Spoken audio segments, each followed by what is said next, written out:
The child, with his eyes closed, in that blindness that sees everything, seemed to hear her, seemed to forgive her, seemed to love her.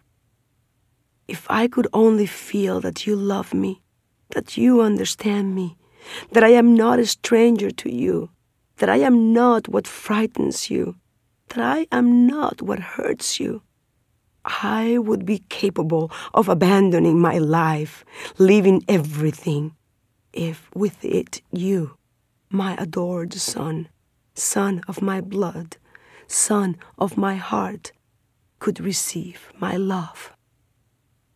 Malinali tenderly kissed her son's eyelids and sang him a beautiful lullaby in Nahuatl, the language of his ancestors. It was the same song with which hundreds of times she had put him to sleep in her arms when he was an infant. Her son's soul seemed to recognize the song, and at that instant the room where he was seemed to acquire a new light.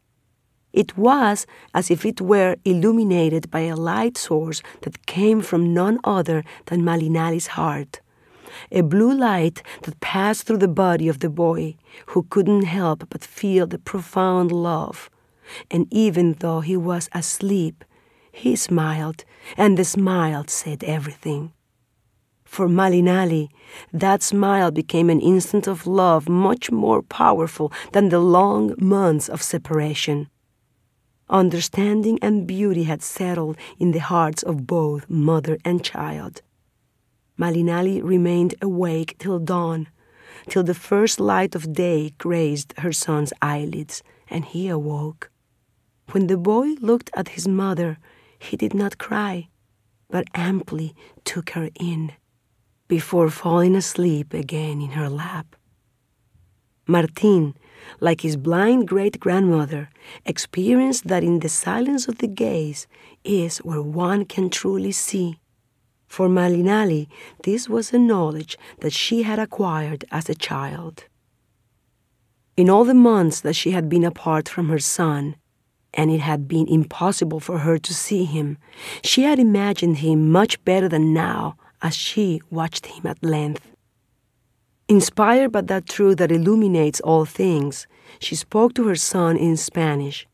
It was at that moment that she discovered the beauty of Cortés's language and appreciated that God had given her that new method with which to express herself in a language which opened new spaces in her mind. Thanks to it, her son could understand his mother's love. The relationship between Martin and Malinali improved little by little, and the silver cord that nourished their union was reestablished completely. The sky had tones of orange and pink. The air carried the aroma of spikenard and orange trees in bloom. Malinali embroidered, and Jaramillo, next to her, smoked. Martin and Maria played in the patio of the house that their parents had built together. It was a beautiful patio surrounded by a series of arches and with a fountain in each of the cardinal points. From each fountain there was a canal that carried water to the center of the patio, forming a silver cross. The patio was not only an architectural creation, a harmonious play of spaces, but it was a mythical center, a point of convergence for various spiritual traditions. It was the place where Malinali, Jaramillo, and the children interwove the threads of their souls with the cosmos. In the water they recognized each other, they re-encountered themselves, they were renewed. Those who are able to unravel within themselves the secret of everything become mirror people, who know how to transform themselves into the sun, the moon, or Venus. Malinali had told Jaramillo when, during one of their first conversations, they had discussed the design of their house. Together, they decided that water would be its center.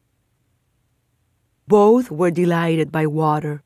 They liked to caress each other while one washed the body of the other with water that Malinali had perfumed with spikenard from the garden.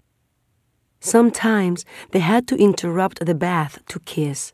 to lick each other till they were exhausted, till they ended up dripping in sweat and semen and had to wash again. The bath was the ritual that first united them. For Jaramillo, water was essential. He had visited the Alhambra as a child and had been fascinated by that mirror of the sky with its interior courtyards, its canals, its fountains. He felt that God was there. When Malinali spoke to him about Tula, another mirror of the sky, they both felt that there was something that joined them together far beyond the body, time, war, or the dead. A liquid God. The house that they designed together and built was a small Eden. Malinali could not help but bless the Muslims who built the Alhambra and stamped in the soul of the child an indelible fingerprint. Thanks to them, among others, their house was a gift to sight, to smell, to the ear, to touch. The games of light, of shadows, the flowers and aromatic plants, the constant gurgling of water, the taste of the fruit from the garden provided them with daily happiness. Happiness, a word that acquired meaning late in Malinali's life, but that had finally done so. Her heart was pleased when she watched the new shoots of corn in the field behind the house. The first harvest was obtained from the grains of corn that had come from her grandmother, which Malinali had always kept with her.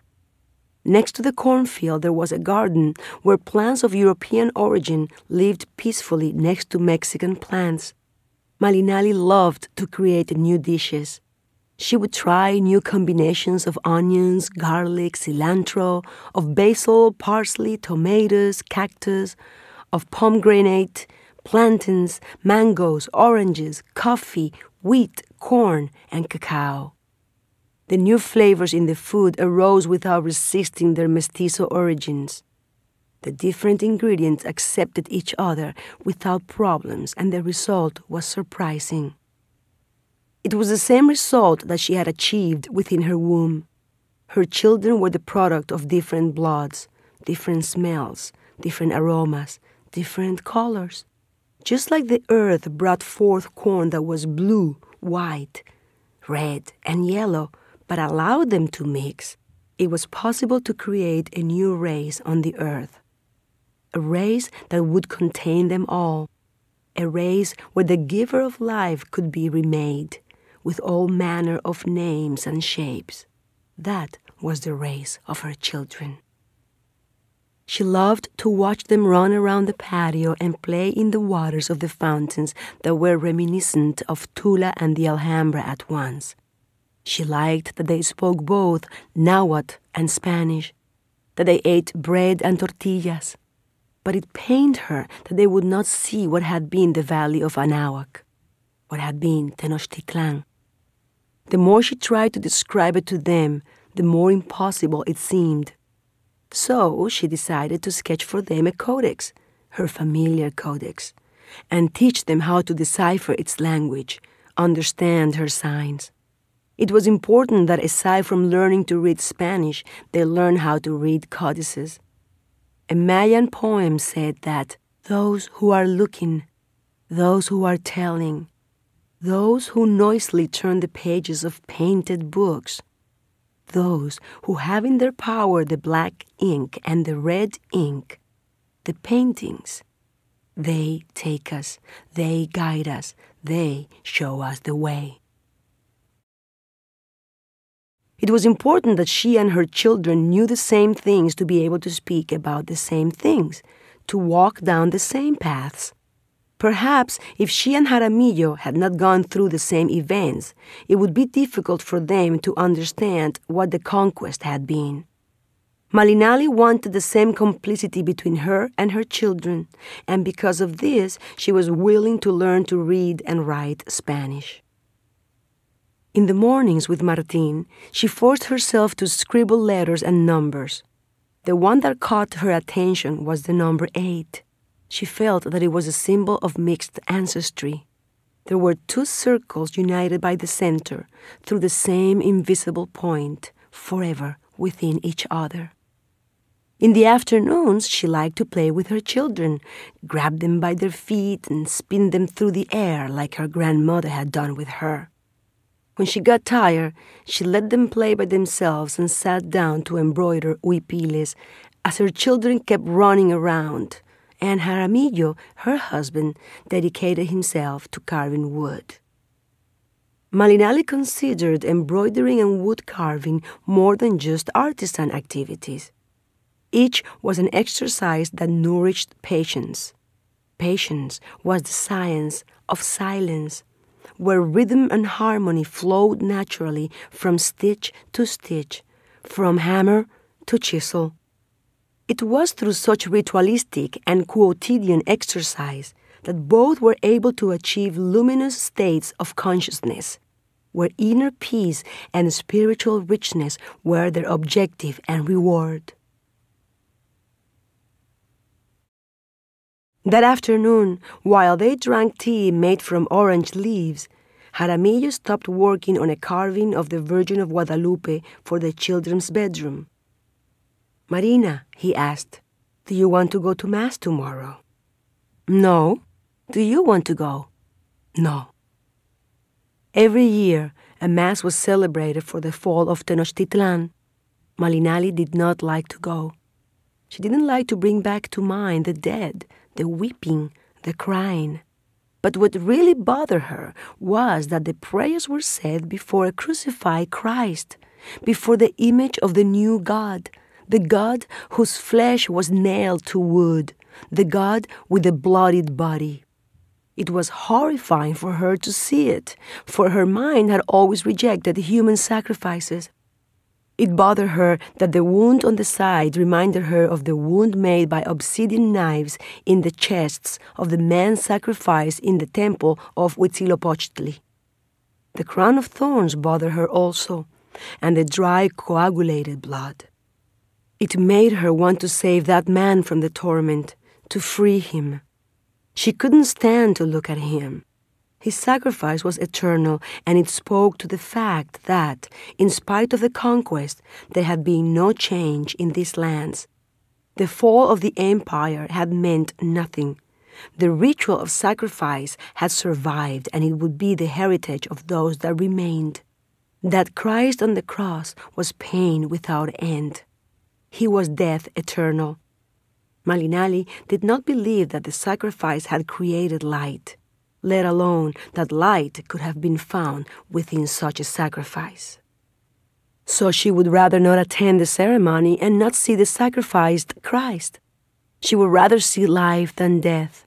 She would rather see her children, products of the conquest, and not bring back the dead. She would rather kiss Jaramillo, love him and bless him, than to have to bless an image of eternal sacrifice. Thanks to Jaramillo, she had found peace, heaven on earth. Thanks to Cortés, war, exile, and hate. His presence gave rise to an uncontrollable disappointment. To see him unnerved her, bothered her, angered her. Inevitably, they would end up arguing.